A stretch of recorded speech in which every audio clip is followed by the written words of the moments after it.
आपने मुझे माफ नहीं किया। खाला जान, मैं फिर से आपसे माफी मांगती हूँ और प्रॉमिस करती हूँ मैं उनसे दोबारा नहीं मिलूंगी, पर प्लीज मुझे नहीं भेजे वहां पे। नहीं मेरी गुड़िया, मैं नाराज नहीं हूँ। फिर क्या बात है, क्यों कर रही हैं ऐसे?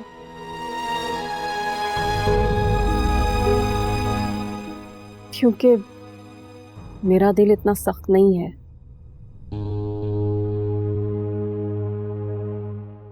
माना कि उसने मेरी बहन को बहुत अजियत दी है, बहुत तकलीफें पहुंचाई है। आज भी जब मैं अरूसा आपी का आखिरी वक्त याद करती हूँ,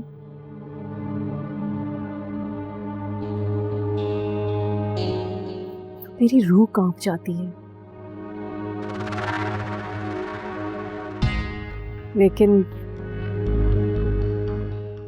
तुम्हारे खालू की बातों से मुझे यह एहसास हुआ है कि तुम्हें इस वक्त अदील के पास होना चाहिए। मुझे समझ नहीं आ रही, सब जानते हुए कि उसने मेरी माँ के साथ क्या किया, फिर भी।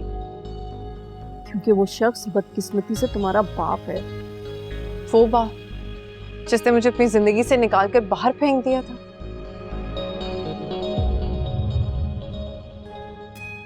और अब आप चाहती हैं खाला जान कि मैं उस शख्स पे तरस खाऊं। मैंने आज तक आपकी कोई बात नहीं टाली, लेकिन प्लीज मुझसे ऐसा कुछ मत कहें जो मैं पूरा ना कर सकूं।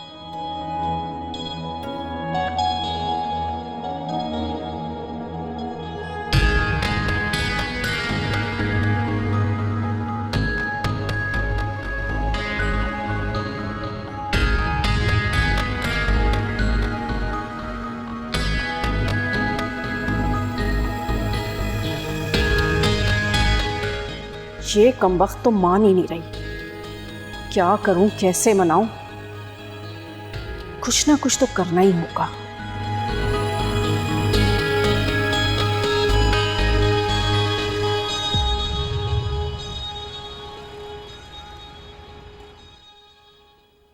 पापा, मैं आपसे शर्मिंदा हूँ कि मैं आपसे किया वादा पूरा ना कर सका। नहीं बेटा, मुझे तुमसे कोई शिकायत नहीं। तुमसे जो हो सकता था तुमने किया है। मैंने ही सब कुछ जानते हुए तुम्हें इम्तिहान में डाल दिया था। नहीं पापा, सारा आपकी बेटी है, उसे आपके साथ ही रहना चाहिए। आलिया आंटी का कोई हक नहीं है कि उसके ऊपर हक जताए। पापा, मुझे तो एक बात समझ नहीं आती, ज़ारा अपने लिए आवाज खुद क्यों नहीं उठाती? डट जाए आलिया आंटी के सामने। भाई, आलिया ने ज़ारा के दिल में मेरी मोहब्बत जागने ही कब दी है जो वो ऐसा सोचेगी?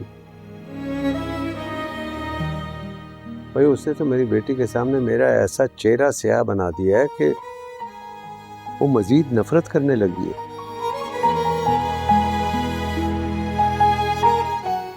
लेकिन मुझे उम्मीद है कि एक दिन ये सच सामने आएगा। बस अल्लाह ताला मुझे उस वक्त तक जिंदगी दे। आमीन आमीन।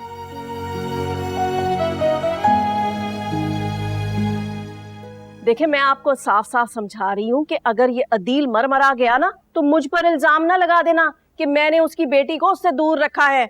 मैं तो हर तरह समझा चुकी हूँ कि जाओ, अपने बाप के पास चली जाओ, उसे इस वक्त तुम्हारी जरूरत है। मगर वो मेरी बात मान ही नहीं रही। ये इनकलाब कैसे आ गया? तुमने तो हंगामा खड़ा कर दिया था उसके जाने पर, और अब?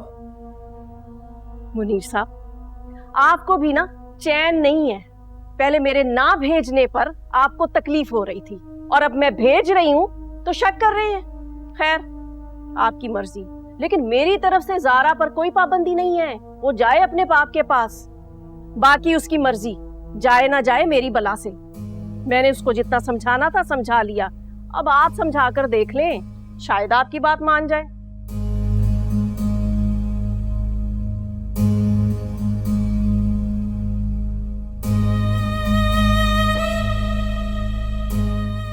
मैं भी आलिया हूं, आलिया। सुनती सबकी हूं, लेकिन करती अपनी मर्जी हूं।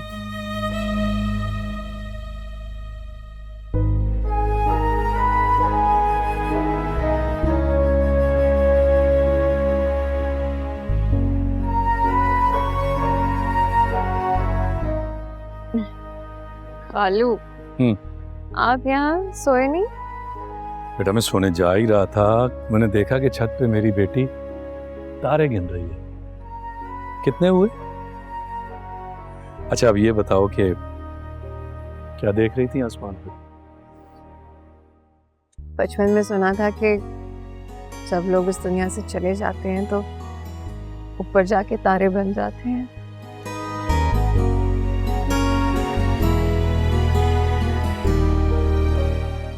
तो मुझे लगा शायद माँ भी इनमें से कोई एक तारा होंगी, बस उनको ढूंढने में लगी। बेटा जो रिश्ते दूर जा चुके हैं ना, उन्हें तलाश करने की बजाय जो रिश्ते तुम्हारे पास हैं उन्हें अपनाने की कोशिश करो। खुश और मुतमईन रहोगी। खालू, आपके खाला जान के अलावा मेरे पास और रिश्ता है ही कौन सा?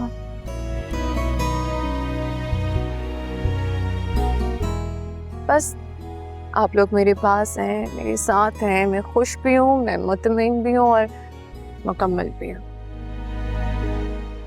सारा तुम अच्छी तरह जानती हो कि मैं अदील भाई की बात कर रहा हूँ।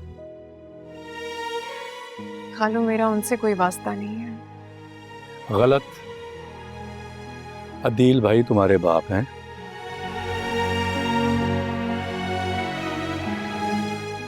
और तुम ये बात कभी जुटला नहीं सकती। ज़ारा, तुम जानती हो कि उन्हें हार्ट अटैक हुआ है और इस वक्त कोई भी स्ट्रेस उनके लिए जानलेवा हो सकता है। देखो ज़ारा, ऐसा ना हो कि तुम्हें अपनी जिद पर सारी जिंदगी पछताना पड़े। अल्लाह ना करे उन्हें कुछ हो। देखा, इसे कहते हैं खून की कशिश। लाख बदगुमानी के बावजूद तुम अदील भाई के लिए ऐसा सुन के तड़प उठी। चलो बस अब ये जिद छोड़ो और बेटा कुछ दिनों के लिए अदील भाई के पास चली जाओ, उन्हें बहुत अच्छा लगेगा। और वैसे भी अब तो तुम्हारी खाला ने भी तुम्हें इजाजत दे दी है। और अब जाओ, जाके सो जाओ। और हाँ, बाकी के तारे कल गिनने में।